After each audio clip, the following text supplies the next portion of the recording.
about that when I come back. But I know I just want to bring in the Professor Mohammed Morand. He's been on Uncensored before. He's currently in Beirut. Professor, thank you for joining me. First of all, do you mind me asking why you're in Beirut? When the Israeli regime carried out a major atrocity on the first day of bombing, killing well over 500 people, I decided to come here, and I thought it would be best to be here to help be a voice for the people of Lebanon. And actually, I was in the building where I was staying when the attack occurred on Sayyid Hassan Nasrallah and the 6 towers, residential towers that were all destroyed, killing hundreds of people. It was about 1,000 meters away. I know that neighborhood well because during my sabbatical in Lebanon in 2011 and 12, I lived pretty close, and I walk there and I drive through there. And the Israelis massacred hundreds of people.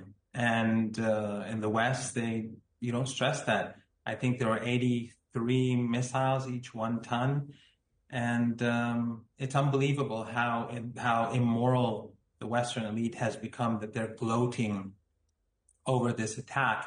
After a year of genocide and Holocaust in Gaza, and now slaughtering people in Beirut day and night. After the attack on Sayyid Hassan Nasrallah, hours later, they said they're going to strike 3 other places, and they struck 12 or 13 in southern Beirut. People were terrorized. No one knows how many people have died.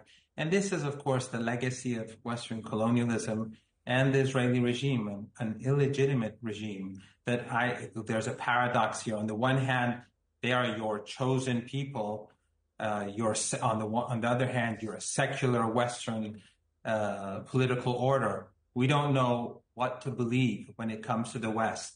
On the one hand, the Israelis from Europe and other parts of the region, and far less Semite than the Palestinians, they have exceptional rights. They can slaughter people, as they've done in Lebanon before Hezbollah was created. Hezbollah was created as a result of the Israeli regime's occupation of Lebanon and the taking of this very same city that I'm in right now, Beirut.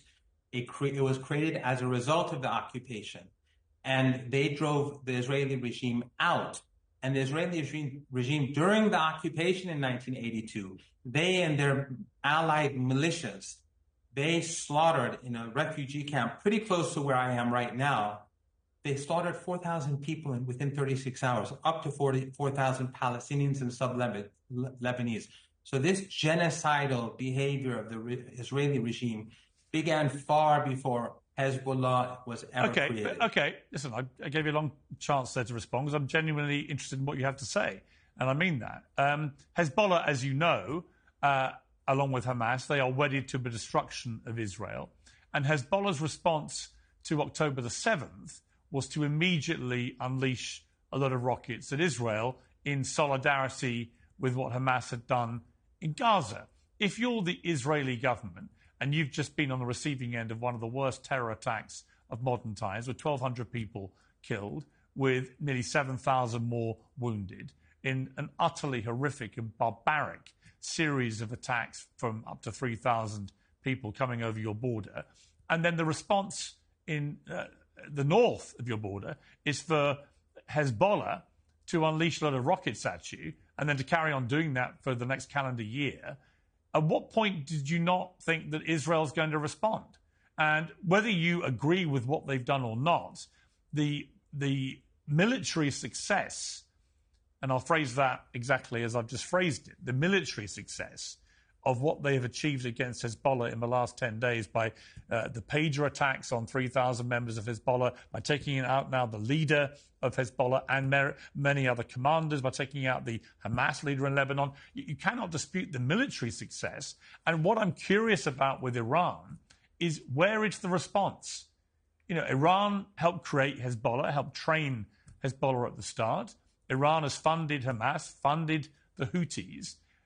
Israel has now, if you look at this purely objectively from the outside, from a military point of view, is having a lot of success against Iran-backed groups. Where is Iran?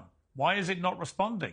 many people think it's because actually Iran doesn't have either the ability to take on Israel or the desire to.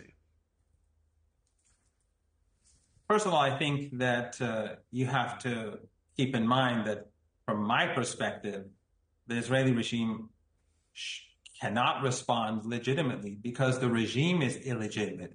Hezbollah wants apartheid and ethno-supremacism to be dismantled. In other words, something that in the West is very impossible to imagine.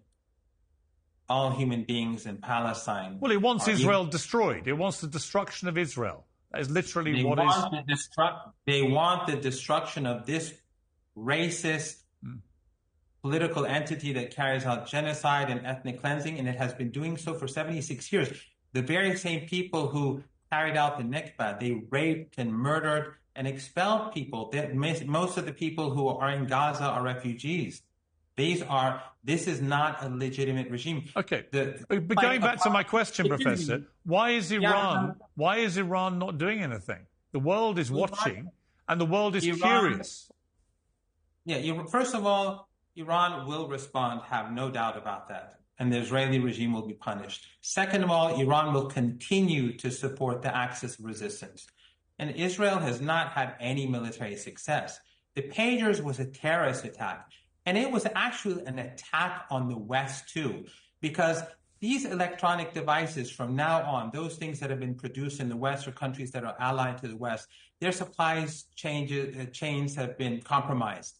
And the West is doing nothing about it.